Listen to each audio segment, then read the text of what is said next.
Assalamualaikum warahmatullahi wabarakatuh. Selamat pagi semuanya. Hari ini kita akan melanjutkan materi tentang bagaimana perbedaan, kesetaraan, dan harmoni sosial. Oke, tujuan pembelajarannya masih sama, yaitu mendeskripsikan partikularisme kelompok dan perbedaan sosial di masyarakat, memahami kesetaraan untuk mencapai kepentingan umum atau publik, lalu memahami perbedaan dan kesetaraan antar kelompok dalam kehidupan publik, serta memahami relasi antar kelompok dan terciptanya keharmonisan sosial dalam kehidupan masyarakat atau publik. Oke, kita lanjut ke slide berikutnya, di mana di sini ada ilustrasi. Dalam kegiatan Car Free Day ini berkumpul banyak orang yang berasal dari berbagai suku bangsa, kelas, dan ras yang berbeda. Oke, ini kita akan mereview sedikit tentang partikularisme kelompok dan perbedaan sosial di masyarakat. Oke, jadi paham partikularisme kelompok ini pada dasarnya cenderung mengutamakan atau mementingkan kepentingan kelompok dibandingkan kepentingan bersama atau kepentingan publik. Oke, di sini ada hakikat dan ciri struktur sosial dari Talcott Parsons, di mana beliau adalah tokoh sosiologi yang berpendapat bahwa struktur sosial adalah keterkaitan antara manusia. Oke. Lalu ada beberapa pendapat tokoh juga yang bisa kalian simak.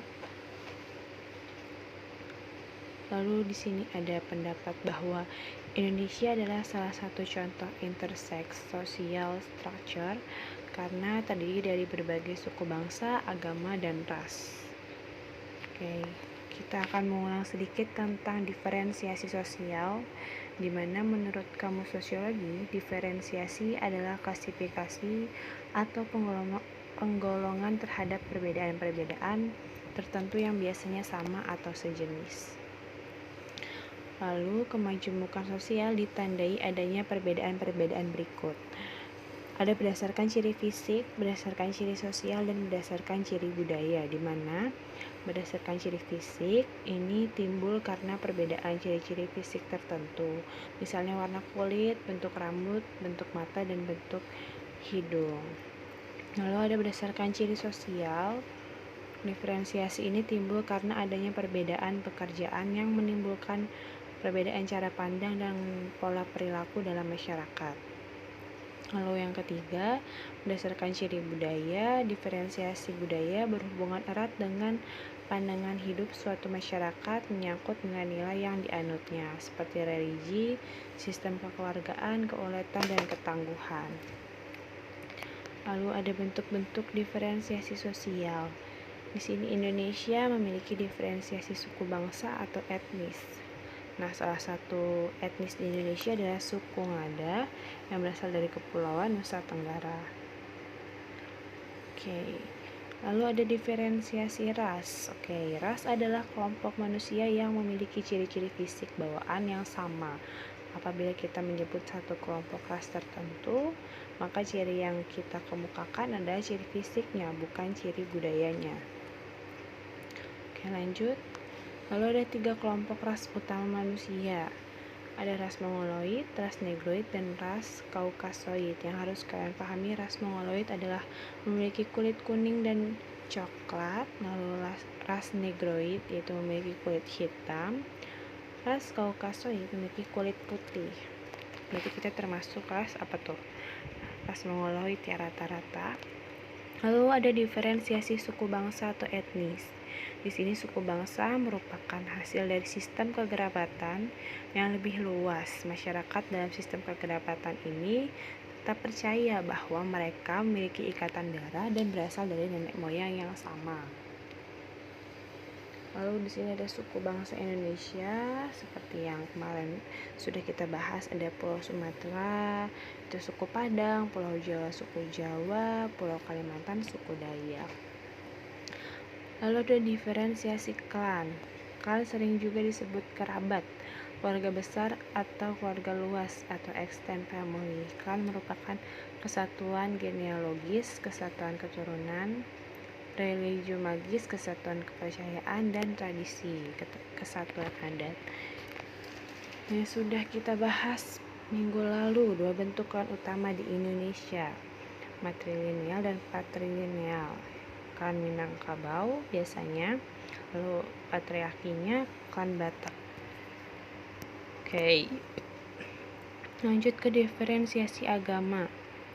Di Indonesia kita mengenal agama Islam, Kristen, Katolik, Hindu, Buddha, dan Konghucu. Di samping itu ada pula aneka kepercayaan lain seperti Keharingan, Paramalim, dan Kejawen. Oke, lalu ada diferensiasi jenis kelamin. Di sini pilot adalah pekerjaan yang dulunya umumnya dilakukan oleh pria, tetapi saat ini terbuka bagi perempuan. Nggak hanya pekerjaan pilot saja, berbagai macam pekerjaan pun saat ini, di zaman saat ini itu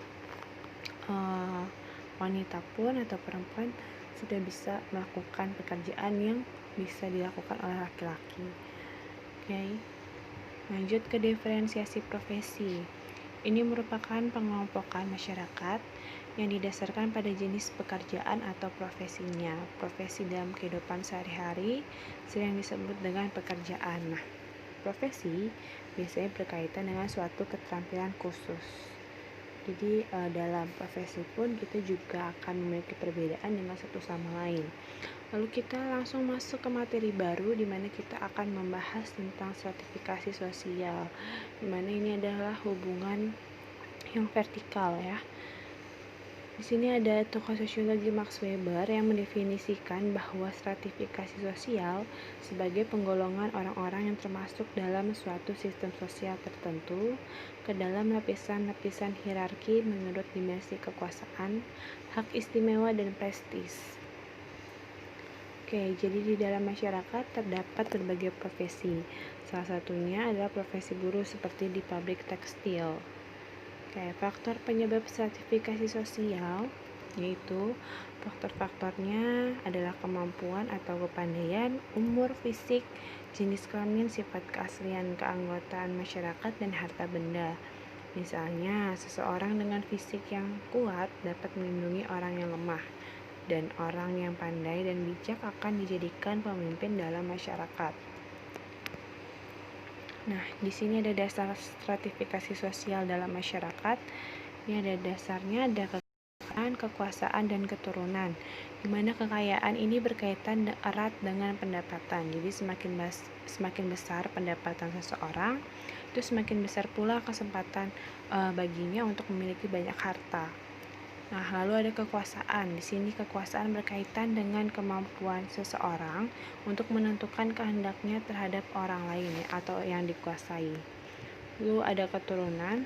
Jadi dalam masyarakat feodal, anggota masyarakat dari keluarga raja atau kaum bangsawan menempati lapisan sosial atas. Jadi dari ketiga faktor ini biasanya sering menimbulkan konflik, sering menimbulkan stratifikasi sosial yang secara nyata karena ketiga faktor ini. Biasanya kekayaan, biasanya tentang kekuasaan, biasanya tentang keturunan. Ini seringkali kita temui di masyarakat kita sendiri. Oke, lanjut. Sini ada ilustrasi pada umat Hindu seperti di Bali terdapat pembagian kasta berdasarkan keturunan. Kalau di Bali kan ada macam-macam berbagai kasta. Itu kalian bisa pahami atau cari sendiri tentang bagaimana kasta-kasta di Bali pada umumnya. Jadi misalnya nih, kalau di tipe kasta itu kan merupakan sistem lapisan kekuasaan dengan garis pemisahan yang tegas dan kaku. Nah, biasanya masyarakat dengan tipe kasta ini hampir tidak pernah terjadi gerak sosial yang vertikal. Jadi pada puncak, kalau dianalogikan di piramida itu pada puncak piramida kekuasaan tipe kasta diduduki oleh seorang penguasa tertinggi, misalnya seorang raja dengan lingkungan penduduknya seperti para bangsawan, satria, dan pendeta. Misalnya lalu kalau di piramida dianalogikannya lapisan keduanya terdiri atas para petani dan buruh tani yang kemudian diikuti oleh lapisan terendah yang ditempati oleh budak-budak. Oke, kalian juga bisa simak di halaman 112 di buku kalian. Itu ada bermacam-macam tipe, ada tipe oligarki dan tipe demokratis. Oke, kita lanjut ke dalam pendidikan. Nah, dalam masyarakat yang menghargai ilmu pengetahuan atau pendidikan, orang yang memiliki keahlian dan atau profesi akan mendapatkan penghargaan lebih besar dibandingkan orang yang tidak memiliki keahlian, berpendidikan rendah atau buta huruf. Lalu ada status atau kedudukan. Status atau kedudukan menunjukkan hak dan kewajiban seseorang dalam masyarakat. Lalu ada peran atau role. Peran adalah tingkah laku yang diharapkan dari orang yang memiliki kedudukan atau status. Oke, di sini ada sifat stratifikasi sosial. Stratifikasi sosial tertutup, ada terbuka, ada campuran. Nah, stratifikasi ini yang tertutup itu adalah bentuk stratifikasi yang anggota dari setiap stratanya sulit melakukan mobilitas vertikal. Mobilitas mereka hanya terbatas pada mobilitas horizontal. Lalu ada stratifikasi sosial terbuka, yaitu stratifikasi ini bersifat demokratis yang kemungkinan mobilitasnya sangat besar. Maksudnya, setiap anggota strata itu dapat bebas berpindah strata sosial, baik vertikal maupun horizontal, jadi dia boleh berpindah kemanapun. Lalu ada stratifikasi sosial campuran. Di sini ada stratifikasi sosial campuran yang merupakan kombinasi antara stratifikasi sosial terbuka dan tertutup. Lalu ada fungsi stratifikasi sosial. Distribusi hak-hak yang objektif ada menjadi sistem pertanggaan pada strata yang berhubungan dengan kewibawaan dan penghargaan. Lalu ada kriteria sistem pertentangan dan persaingan. Lalu ada penentu lambang-lambang atau simbol kedudukan. Lalu ada kriteria sistem pertentangan dan persaingan. Serta yang terakhir, penentu lambang-lambang atau simbol kedudukan. Oke. Kita lanjut ke lapisan masyarakat. Namun kita lanjut sampai di minggu depan. Materi ini kita lanjut di minggu depan. Video pembelajaran kali ini cukup sampai di stratifikasi sosial. Tugasnya nanti kita simak bersama-sama di psikologi ya. Semoga kalian sehat selalu. Wassalamualaikum warahmatullahi wabarakatuh.